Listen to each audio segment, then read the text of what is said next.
I want to make sure that this is interactive, and I want to address any questions or comments that you guys have. So please feel free to interrupt me during the presentation, raise your hand, or just yell out. And I want this to be a discussion instead of a presentation today. So hopefully we can get some discussion going. But I do want to talk biodiesel today. It is a drop-in fuel, which means that you can use it starting tomorrow. So there's no upgrades that are needed. There's no infrastructure that's needed to use biodiesel. You can get it tomorrow from your local distributor, most likely. So you'll need to ask your local distributor, do you carry biodiesel? And if so, what blends of biodiesel do you offer? And they can give you that information.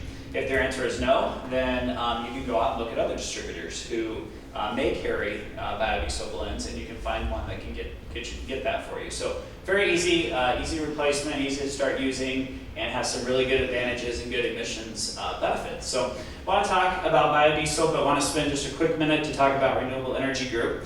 My name is Troy Shoen. I'm Senior Manager of Marketing with Renewable Energy Group. I've been there for 3 years. And I came to Renewable Energy Group from the agriculture industry, and as you know, biodiesel originates from the agriculture industry. So our company was started from a small cooperative in Ralston, Iowa, and that cooperative was actually refining soybean oil, and refining soybeans, and it was creating a byproduct called soybean oil. This was in the mid-90s, and the company wasn't exactly sure what to do with this soybean oil. And so they started making grill cleaners and degreasers for countertops, and they were putting it in these little spray bottles and selling it as Soy Clean, I think was the brand that they were doing. But they started producing more and more soybean oil, and it kept coming quicker and quicker and quicker, and so there wasn't enough spray bottles being sold to keep up with the incoming supply of the soybean oil. So they said, what about this biodiesel thing? They'd heard a little bit about it, and if you know Rudolph Diesel, his original diesel engine that was created from day one actually ran on vegetable oils. So it wasn't that uncommon of an idea to use a vegetable oil to run diesel engines on. And so they started to create biodiesel. And at the time, the industry itself was somewhere around 4 or 5 million gallons. And REG went out and built a 12 million gallon a year biodiesel facility. So they took a pretty big stance to say, you know what, this industry is going to become something. And it has today. We are a publicly traded company, so I'm required to put this safe harbor slide up there, but I won't read it. It basically just says, don't take any investment advice from me. We are the largest producer of biodiesel in the nation.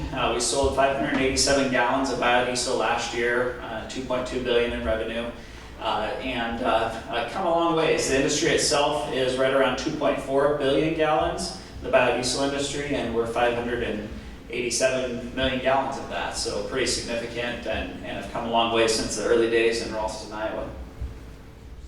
Our business model is pretty simple. It follows the crude refining industry, except for one major difference. Does anybody see what that difference might be? This is a typical model that you might see a crude oil refiner talk about how they go to market. They produce product in a refinery, they blend fuel at a terminal, it goes to trucks or rail cars or barges, which then distributes out to end users or fleets like those of you in this room to use it. But what might be different about this graphic than what you might see if I was Exxon or BP or somebody like that up here presenting? Where it starts? Where it starts, yeah. I have cows and pigs on mine. They don't have cows and pigs, they have fossil fuels that come from the ground, and those aren't renewable, and those aren't sustainable. And how we produce our fuel, our diesel fuel, is sustainable because we use waste products. We use animal fats, and we use inedible corn oil that comes from ethanol facilities as a byproduct, and we use poultry fat, and we used used cooking oil, and all this stuff that was disposed of 15 to 20 years ago. Restaurants were paying people to come and take their used cooking oil away from them, and it was going to landfills, and it was ruining our environment. And the biodiesel industry, now we buy these products for way more money than we should, and we turn it into fuel that can be used. And that's pretty cool, I think. That's a pretty neat deal. 74% of our fuel produced last year came from these waste products.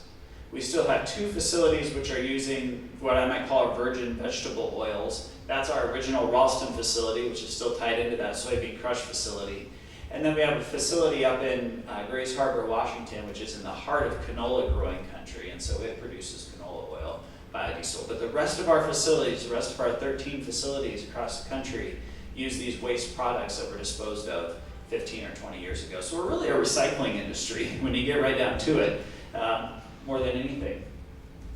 This is our footprint. We do have 2 facilities in Germany as well, so we are kind of worldwide based. I'm going to pull up a similar version of this map when we talk about economics here in a few slides again. We have displaced more than 1 billion gallons of petroleum diesel over the lifetime of our company, and that's just through 2016, so we're well above that now as we sit here in 2018. So we have displaced a lot of petroleum diesel, which is pretty cool. And I know a really big initiative, the Clean Cities Coalitions, is to do that, and we've helped do that over the years. Our number 1 customers that we sell to are those convenience stores and truck stops, the Pilots, the Travel Centers of America. All of those large truck stops all across the country are our largest customers. We sell 36% of our fuel goes to this group of customers. And they're primarily blending at around a B20 level in states where there's incentives in place. And in other states, they're blending at anywhere from a B5 to a B11 percentage at the pump. Some have blending systems at their travel center, so we actually sell them straight biodiesel that goes into a tank and they blend it with diesel fuel right there at the retail location. Others are buying the blended fuel from the rack and distributing it to their retail outlet. Our second largest customer is petroleum majors, and they're actually required to use biodiesel as part of the renewable fuel standard. They become an obligated party, which obligates them to buy biodiesel. And so they're using biodiesel. So I think it was interesting earlier, the slide that showed that I think 7.4% of the nation's transportation or public transit systems use biodiesel. I would challenge that number is way higher. Those 7.4% are people who are probably blending biodiesel themselves. But how many of you in this room own a diesel vehicle or manage a diesel vehicle fleet? Keep your hands up if you use biodiesel today. All right, one of you. Yeah. You all should have your hands up, because if you're getting diesel fuel from the pump or from most locations, it has biodiesel in it.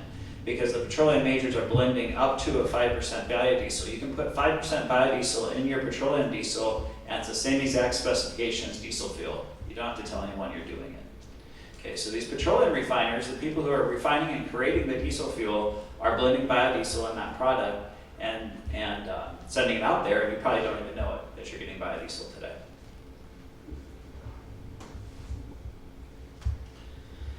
So what is biodiesel? Well, biodiesel has been on a pretty significant growth curve since 2004. We continue that. We believe that's going to continue to grow to 2022 and beyond. 2022 is kind of when the renewable fuel standard, it doesn't expire, but it gets new life. They're talking about right now making some changes to the renewable fuel standard, but right now that RVO continues to grow from year to year, which is the renewable volume obligation that petroleum refiners have to blend biodiesel in with. And along with that, demand for biodiesel continues to grow and will continue to grow. I love this chart because what this shows is retailers who are offering B10 to B20 across the country. If you would have looked at this slide 10, 15 years ago, you would have seen a lot fewer blue dots on this slide than you see today. The coolest thing about this slide, I think, is where these dots are located, because 10, 15 years ago, the majority of these blue dots would have been in the upper Midwest. They would have been in Iowa, Illinois, places with large agriculture, commodity locations with large soybean associations who have put a lot of money into check off dollars to try to promote the use of biodiesel. What you see today is blue dots all over the country, and that's pretty cool. And the thing that's driving that is that there's fleets like Schneider and Rouge and FedEx and different folks who are using biodiesel and putting that as part of their sustainability plans. So when they put their sustainability plan together, they're saying, yeah, we're using natural gas, yeah, we're using propane, yeah, we're using electric, but all those other diesel vehicles in our fleet, we're also using biodiesel with those, and so those are sustainable as well. Well, they need to have access to that biodiesel all the way across the country when these fleets travel from one coast to the next. And so they're demanding that retail outlets offer biodiesel, and they're willing to pay more for it. So in states like Iowa and Illinois and Texas, biodiesel is significantly cheaper than diesel fuel. So it just makes sense for retailers to carry it. They make more margin, they can charge a little bit less at the pump. In some cases, they don't charge less at the pump, they just keep the margin in their pocket, but they're making money doing it. In states like Utah and New Mexico and some of these states without incentives, the retailers are not making money doing this. What they're doing is they're charging significantly more for the biodiesel at the pump to make up for it, and fleets are still going in and buying the biodiesel because they have to have it to meet their sustainability plans. So that's why you're seeing the growth of the blue dots all the way across the country, which is pretty exciting for me. Biodiesel production process is pretty straightforward. Anybody can do it, and in the early days, anybody did. There were people in their garages and bathtubs making biodiesel. You heard about the crazy hippies who were, making, I think Willie Nelson had a biodiesel plant maybe, and they were creating biodiesel because it's pretty simple. What you do is you take a fatty acid, triglyceride, which can be derived from any kind of material, such as those that I talked about earlier. You blend that with methanol, and you get two products. You get a methyl ester, and you get glycerin. Glycerin today is primarily sold into the feed industry, and the methyl ester is, of course, sold as biodiesel. So a pretty simple process. So like I said, everyone was doing it in the early days, and what happened is that we got some really poor quality biodiesel out there. And there's these horror stories about the state of Minnesota, who was an early adopter of biodiesel because of the strong soybean association there, putting biodiesel into buses that in the middle of the winter would break down, and these kids were walking in the snow uphill for 10 miles to school, and it's just these horror stories about biodiesel. And is that a reality? Yeah, because there was some low quality biodiesel out there. So the industry came together and said, we've got to do something. We've got to put some quality standards in place. And so they put in ASTM standards, and biodiesel is one of the most regulated fuels out there, way more regulated than diesel fuel. We have 20 specifications we have to hit to meet ASTM specifications with our biodiesel. It also put in a BQ 9000 accreditation program, which is a program which will go out and they'll look at the plant and they'll accredit that plant to say, yeah, this is a high quality producing plant. So those are two things that the industry did to help create higher quality biodiesel and get rid of those bad players. So no longer the people in their bathtubs and garages could sell biodiesel. It had to come from a high quality producer. The other two sort of innovation technologies in the industry which have changed the quality of biodiesel is pre-treatment systems. So plants today, as you see up on this chart, we have a pre-treatment system which treats the used cooking oils coming in. You can imagine there's all sorts of things in that used cooking oil when it comes in, from gloves to French fries, to all sorts of things. And so this pre-treatment system cleans that fuel up and gets all that stuff out of there before it even goes into the system. The second innovation is distillation.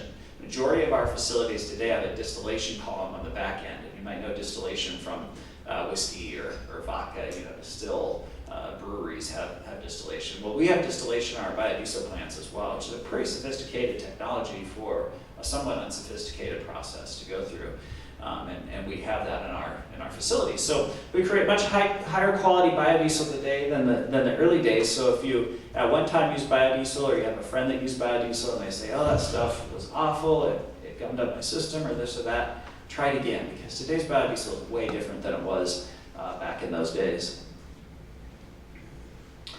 One thing that gets talked a lot about is fuel efficiency, and I wish I had better information on fuel efficiency than I do. The reality is that the industry hasn't spent a lot of time on fuel efficiency as it relates to biodiesel and renewable diesel. I wish they did, and we're certainly advocating for that and hoping to partner with some groups who could help deliver some fuel efficiency studies for us to help look at that. One thing to keep in mind is that biodiesel is not ethanol. Way too often, and President Trump does this a lot when he's in Iowa promoting renewable fuels. He'll throw biodiesel and ethanol together and he'll call them the same thing. They're different fuels. Ethanol obviously is for gasoline, biodiesel for diesel fuel. So ethanol will have a bit of a efficiency breakdown in vehicles. Biodiesel does not. And so there's been a couple of studies that have been done. There was one done by NREL, and then there was one done by Purdue University, and both those studies found that there in fact was no fuel efficiency decrease as a result of using a B20 blend. The NREL study used a bus system in the city of Denver, and Purdue used a local fleet, I think, that went around and did the study, and they showed that there was no degradation in fuel efficiency from the use of a B20 blend. If you use B100, yeah, because there's not quite as much energy in biodiesel as there is in diesel fuel, but at B20 level, there's no difference at all. And those studies also found that the maintenance cost was actually lower using biodiesel. You might say, what? That's not what I've heard. I've heard that biodiesel has all these problems. How could the maintenance cost be? be lower. Well, we'll talk about that here in a minute. OEMs do support the use of biodiesel, so 90% of all major OEMs support up to a B20 blend, 100% support up to a B5 blend, which of course, because it's the same specification as diesel fuel, so it makes sense that they support the use of biodiesel. So no issues with original engine manufacturers. Biodiesel has some performance benefits, and this is why the maintenance cost goes down as well. And the two main performance advantages of biodiesel are higher cetane. So the specification for biodiesel is 44. For diesel fuel is 44. And for biodiesel, our low minimum specification for cetane is 50. Our biodiesel coming out of our facilities is usually around 54 to 56 cetane value. So you get higher cetane, which helps your engine run smoother, run more efficiently.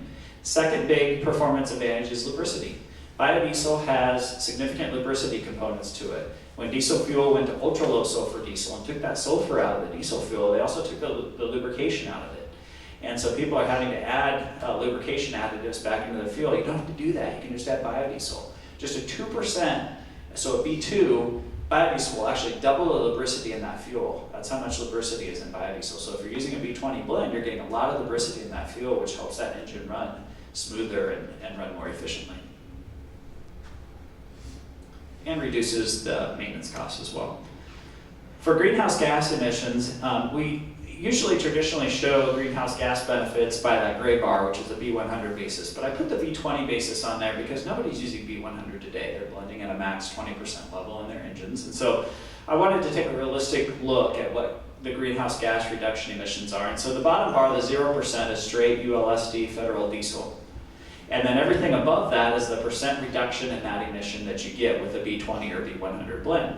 So for total hydrocarbons, you get a 10% reduction in emissions with the use of biodiesel. You get a 20% reduction in particulate matter, which particulate matter is that black soot that you see coming out of engines. And for carbon monoxide, you get a 5% reduction at a B20 blend. So some pretty significant emission reductions with the use of biodiesel.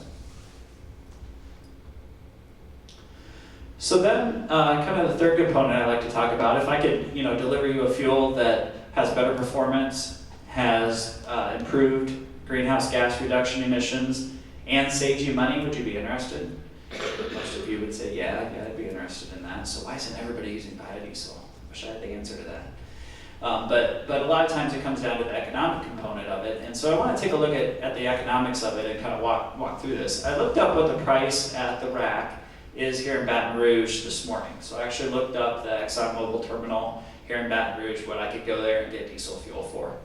And today I could get it for $2.31 at the rack. If I were to go get biodiesel from one of our biodiesel facilities, I would pay $3.07 for a gallon of biodiesel. Are any of you in this room who manage fleets, are any of you going to buy biodiesel for $3.07 when you can get diesel fuel for $2.31? Probably not, right? You'd probably lose your job. You certainly wouldn't get promoted, right? That doesn't make sense to do that. Unfortunately, it costs more to produce biodiesel than it costs to produce diesel fuel. That's just a fact. That's where we're at today. Cost of feedstock, cost of production, it costs more. The government saw this and realized this, and they said, well, this isn't going to work. We want to use biodiesel because we believe in it, because it helps our country gain energy independence. It helps rural America.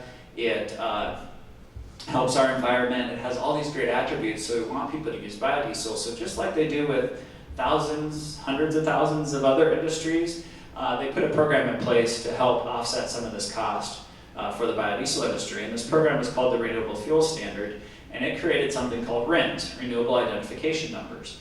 And so biodiesel actually qualify in two RIN categories, but primarily in the D4 RIN category. And biodiesel qualifies for 1.5 D4 RIN for every gallon of biodiesel produced. So when we produce 1 gallon of biodiesel, it gets a 1.5 RIN attached to that gallon of biodiesel. And that RIN has value. Today, unfortunately, that value is 32 cents. If you looked at this a year ago, it was mid 70 cents. During my lifetime with REG over the past 3 years, I've seen as high as, I think, 98 cents is the highest that I saw the RIN value. Again, you can multiply that by 1.5. At one time, I think it got as high as $1.80 worth of value. That's pretty significant value if you start multiplying that by 1.5. And what you do is you take that RIN value and just subtract it from the cost of biodiesel. So if it costs $3.07 for a gallon of biodiesel at the closest plant here to Baton Rouge, and you take off the RIN price of 48 cents, you now have a biodiesel price of $2.59. Skipping over the state incentive piece, and we'll come back to that. So $2.59 for a gallon of biodiesel versus a gallon of diesel fuel for $2.31.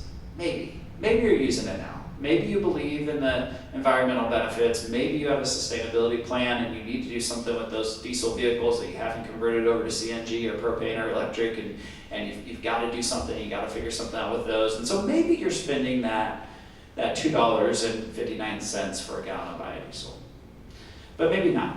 So there's a couple other pieces that play into the economic equation, and one is the tax credit. We talked a little bit earlier about tax credit. Those of us in the renewable fuel, alternative fuel vehicle game, we understand tax credits and how they work. There is a $1 per gallon biodiesel tax credit. So every gallon of biodiesel produced, you can get $1. It's not in place today, unfortunately. It's been in place in years past. We believe retroactively they're going to put it in place again. We have a really great support system, and Senator Grassley, you've heard of him from Iowa, who is an advocate and a friend of biodiesel, and so we believe it's going to get put back in again, which creates an extra $1 worth of value. So now your biodiesel price is $1.59 versus your diesel fuel price of $2.31.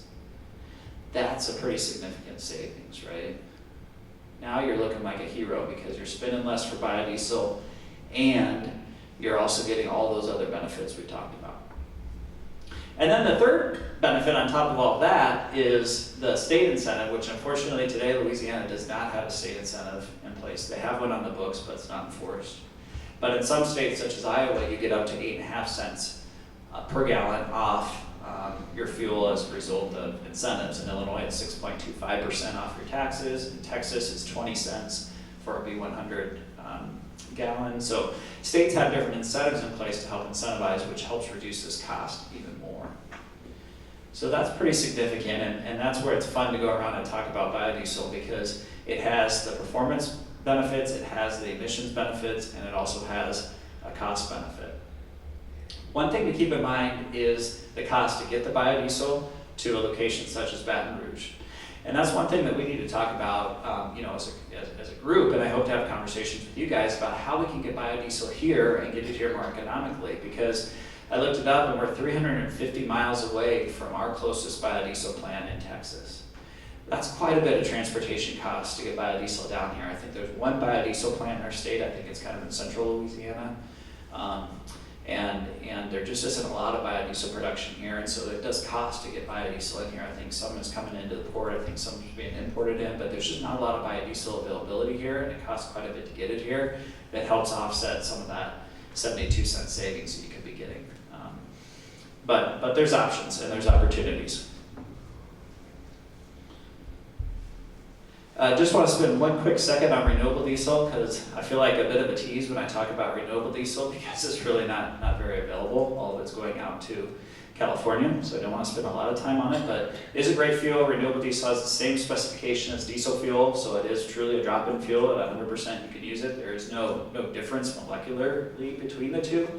The process is a little bit different. It uses hydrogen to hydrotreat those waste animal fats and used cooking oils to create, the diesel fuel, and so it uses quite a bit different process. What you get through the hydrotreating process is a couple of byproducts, one of which I want to spend a brief second on, but you get a paraffin, and that paraffin is renewable diesel. Right now, all of the renewable diesel is being used in the state of California because of the low carbon fuel standards, so there's not a lot of availability here. When I started with REG 3 years ago, my number one job I was given by my boss was to go out and meet with fleets in Louisiana to try to figure out how to sell renewable diesel. Because we had a plant coming online that was 75 million gallon a year plant in Geismar, Louisiana, and we were not sure how we were going to sell all of that renewable diesel coming out of there. So I built this great marketing plan. I was really excited to go out and start meeting with fleets, and then this low carbon fuel standard hit in California, and before we knew it, we were rolling all of the product out to California. I think we sold a little bit locally there initially, but now today 95% of renewable diesel sales are going out to California, which is somewhat unfortunate because Louisiana is the largest producer of renewable diesel. So there's two plants in Louisiana producing renewable diesel. I think one's over 200 million gallons and ours is 75 million gallons, and we're expanding up to, I think, 125 or 150 on the renewable diesel. So there's going to be significant growth, and Louisiana's #1 for production. Fortunately, without state incentives in place to drive the use of renewable diesel, it's all being shipped out to other states. What is the cost of it? It depends on where you're at.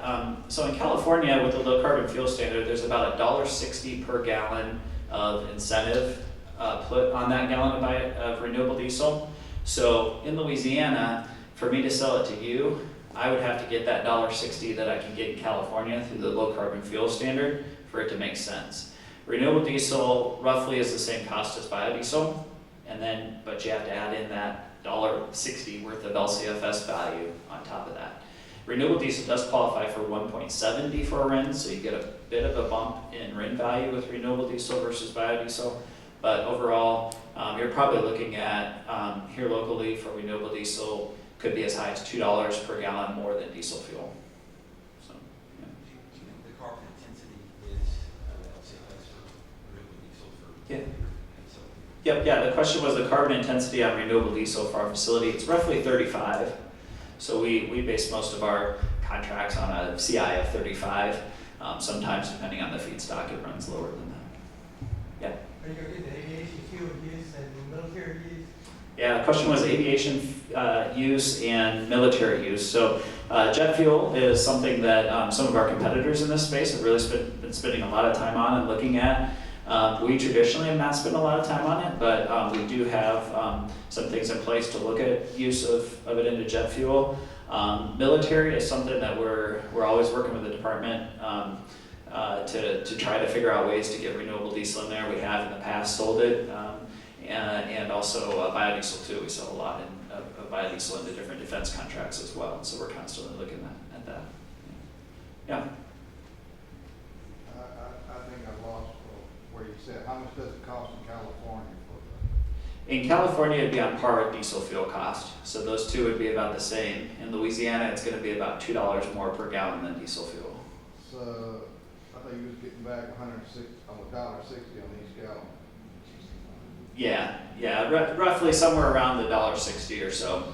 So you're making $1.60 on each gallon, you're saying?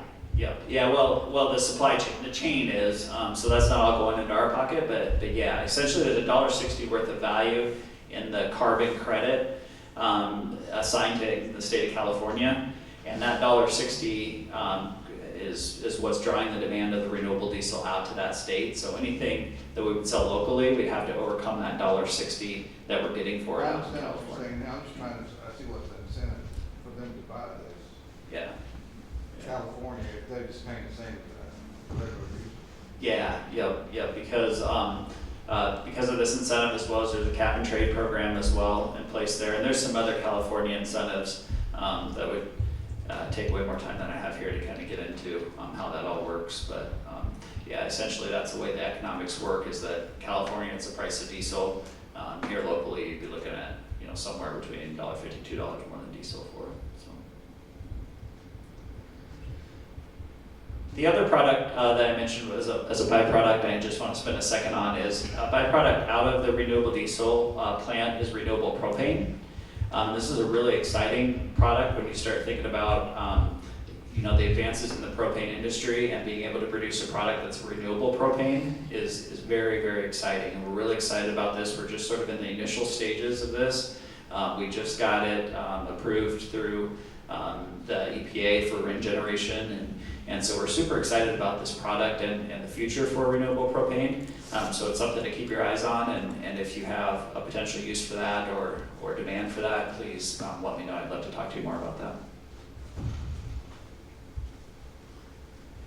All right, let me conclude here quick with how you can use biodiesel, because if you're sitting there thinking, okay, I'm sold, this is pretty cool stuff. This has lower greenhouse gas emissions, good economics, I want to jump into this, I want to start using biodiesel. So one really cool thing with biodiesel is the opportunity for differentiation and the opportunity to market the fact that you're using biodiesel. National Biodiesel Board has a program in place where if you're using biodiesel, you can actually get free bus wraps for your buses to show that you're using biodiesel. And you see this a lot of times at airports.